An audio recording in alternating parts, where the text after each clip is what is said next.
Welcome to my channel. Thank you all for being here. I am your host, Eloho, and my channel consists of, I would say, maybe 90% Black women. And so here we report on all things that pertain to Black women. This story that was shared has gone viral on Twitter and across social media. And I wanted to bring this story to my platform as a cautionary tale to other women out there. The purpose of this video is to also send my love and support to this young woman who endured this traumatic event in her life. This video, I want to go ahead and give you guys a trigger warning. There are a lot of tweets to read, so it's going to be a long read. This is going to be a long discussion. Go ahead and if you have any children around listening, go ahead and get the kiddies out the room. Go put on Coco Melon or, give them some work to do on the side. And this is going to be adult ears only. On April 24th, 2022, Aba Agre shared her story to Twitter, and it went like this. I want to tell whomever will listen about what my ex did to me and our child throughout my pregnancy. This family that we were creating was one he stressed he wanted so bad after his initial reservations. I had given this man so many chances to leave and constantly asked him to do so if that was what he chose, and he never did, forcing my child and I to suffer the consequences. There may be many triggers in this thread, so please prepare yourself for what you will read. I ask that you please share my story because the man that has done this to me has not been arrested and will prey on others at his leisure. He has taken no responsibility for his actions. To start off, her boyfriend at the time inserted 2 abortion pills into her vagina under the disguise of oral and digital sex the morning of February 20th, 2022, when she was 17 weeks pregnant. At the time, he inserted the pills and she was unaware as he covered her stomach completely with her comforter and made sure it was extremely dark in the room. He asked if he could blindfold her to spice up the sex, but she said no because she was uninterested. She immediately began to experience what she later found out was the side effects of the drug misoprostol, a pill that doctors give to women under supervision to assist in abortion or labor. As he lay next to her in bed after he inserted the pills, she began to have chills, then extremely terrible cramps. That then led to diarrhea and later the leaking of water.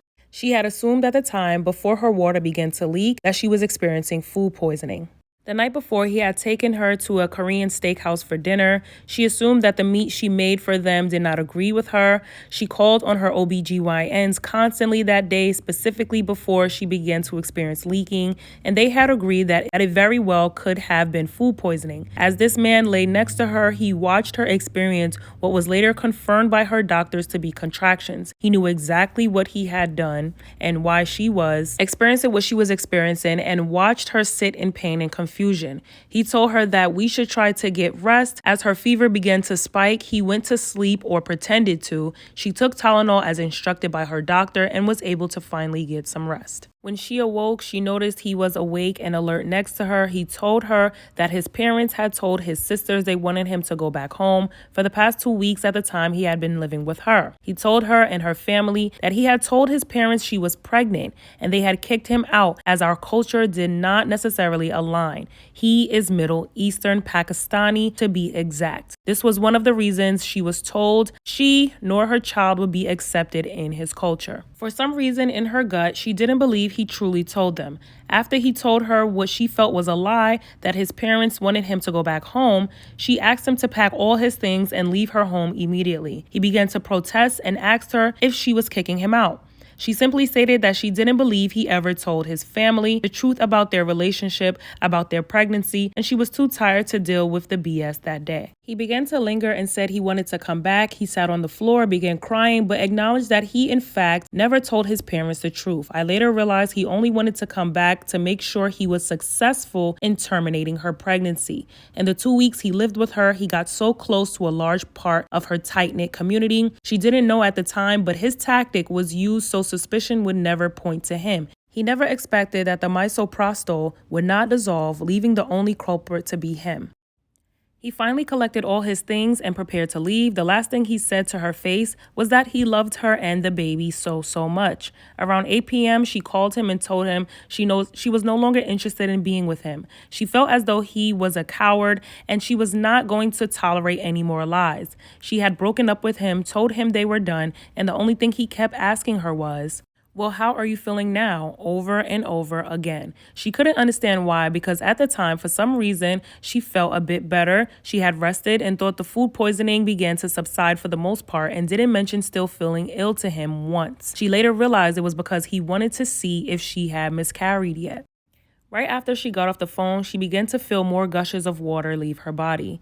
She had a few tiny leaks a few hours prior, but was told by her OBGYN it could be natural from diarrhea pushing her body to push discharge out. She was worried, so she rushed to the bathroom and wiped. After looking at the tissue, she saw one hexagonal pill. She was unsure of what was happening, so she wiped again, and on that napkin there was another pill. She kept wiping but found nothing else. Her sister came into the bathroom, looked, and asked what it was. At the time, she was in so much shock, she couldn't fathom the reality of what she was seeing. She immediately asked for her phone and searched for images of abortion pills that could be inserted vaginally and saw that they were the exact same shape as the two that came out of her.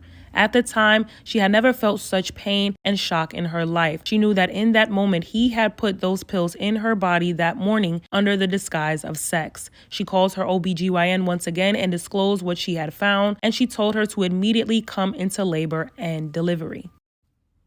As she was rushed to the hospital, she couldn't cry or focus on the reality of the betrayal and the pain she felt. She did everything she could to calm herself so the baby wouldn't feel the distress. She couldn't come to terms with actually losing what she had wanted so bad. She prayed. She pleaded with God in hopes that in some miracle, her child would be saved. They arrived at the hospital with the two pills that she found concealed in a Ziploc bag for the doctors to look at. Her doctor did a speculum test on her to confirm whether or not the gushes of water were in fact amniotic fluid. She immediately confirmed it was, and that because of this, the prognosis of her pregnancy was not good at all because of how early on she was. So this is the note from the administration. These are the images of the pills presented by Abba.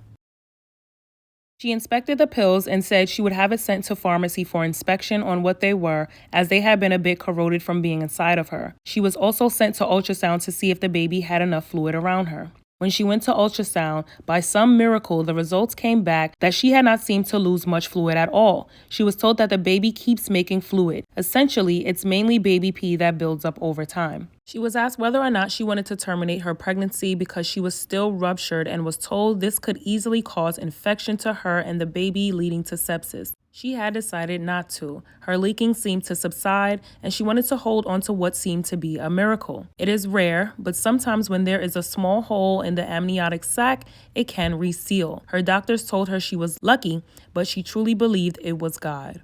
Her doctor got back to her and confirmed that the pharmacist believed the pills could have been misoprostol, or another pill that was considered birth control. The doctors did confirm that the symptoms she experienced throughout the day lined up with being given misoprostol. With all the information she was given, she was numb, but was also afraid for her life, that he'd come and find her. After being so patient, charming, and calculated, she could not put anything past him. The man that had done this to her acted as if he were the perfect partner. He always made sure she was eating, helped her put on her shoes as her belly began to get bigger, always gave her the tiniest and most endearing kisses, spoke of looking for a ring to propose before her due date, buying a townhome, told her he loved their daughter more than life itself. He got closer to her sister, her best friend's boyfriend, sat down with her parents in regards to his quote-unquote plan for them. If this isn't a psychopath, then I don't know what is, but let's continue reading.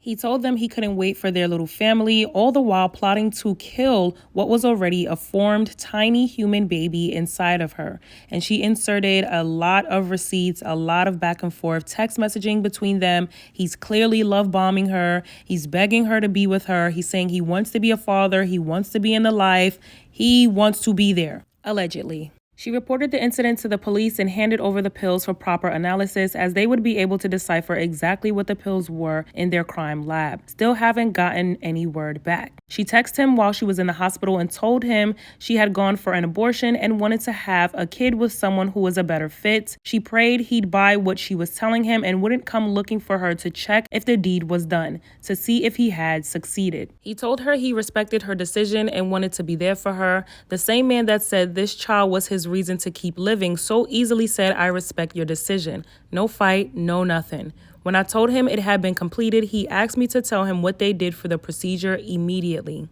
So this was their conversation. She's blue, he's gray. It's over. It's over? Yes. Wait, they did the procedure? It didn't take long at all. Are you okay? Are you in pain? No and yes. What all did they do, if you don't mind me asking? I don't want to talk about it. Look it up. Why are you even asking me that? It literally just happened. I want to be alone. I'm just asking if you're okay. Please just give me some space. He then asked if he could come see her. She told him she had developed bleeding and was in the hospital with her mom. The hospital part was true, as she was in the hospital for days being monitored for any more leaking or infection that would quickly lead to the death of her and the baby. She stopped responding and he immediately stopped sharing his location. He never actually called her mom or her sister once to check on her. She knew then he was suspicious of being found out. The police then called him to the station to question him. The next thing he did was get on social media and ask for book recommendations, all to begin to try to act normal, not realizing that response was extremely suspicious in itself. The next day, he posted himself on Twitter and Instagram in front of his sports car to give the illusion that he was just going about life normally and didn't do anything he was being accused of. So I skipped a few tweets because I wanted to get to this part. She says, as crazy as the story is, it gets even worse. One day in December, she has searched through one of her prenatal bottles to check to see how many more she had left before she had to re-up. She had noticed a smaller hexagonal shaped pill that did not look like the others. Naively, she assumed the shape was some manufacturer malfunction. She didn't take it because it didn't look like the rest, but she didn't question it any further. After finding the 2 pills of the same shape that came out of her body, she had later put together that this man had been switching out prenatals throughout her pregnancy. At the time she had originally noticed this pill, it was December, around 8 weeks pregnant. He had many opportunities to add and switch out her prenatals because he was left unsupervised with them a numerous amount of times. Nothing she thought twice of because she never would have suspected what he'd do was a possibility in her wildest nightmares. So I'm going to skip a few tweets, and she says, when she was 12 weeks, she was told that her daughter was diagnosed with encephalocele, hemorrhaging of the brain that had formed into a sac. They didn't know just how bad it was because she was so tiny. She was devastated, but decided to continue the pregnancy because she was determined to love and take care of her child regardless. Personally, I've never heard of this condition, so I looked it up, and it says encephalocele is a sac-like protrusion or projection of the brain and the membranes that cover it through an opening of the skull. Encephalocele happens when the neutral tube does not close completely during pregnancy, and this is a picture here. Very sad, very sad. She found out a couple of days ago it was due to external interference by a geneticist at Johns Hopkins. She told her the interference had to have taken place when the baby was still being formed, between 6 to 8 weeks. Nothing else about the baby suggested that her genes were the cause. Around the 6 to 8 week time frame, she had experienced a bleed but was told it was normal, so she didn't think much.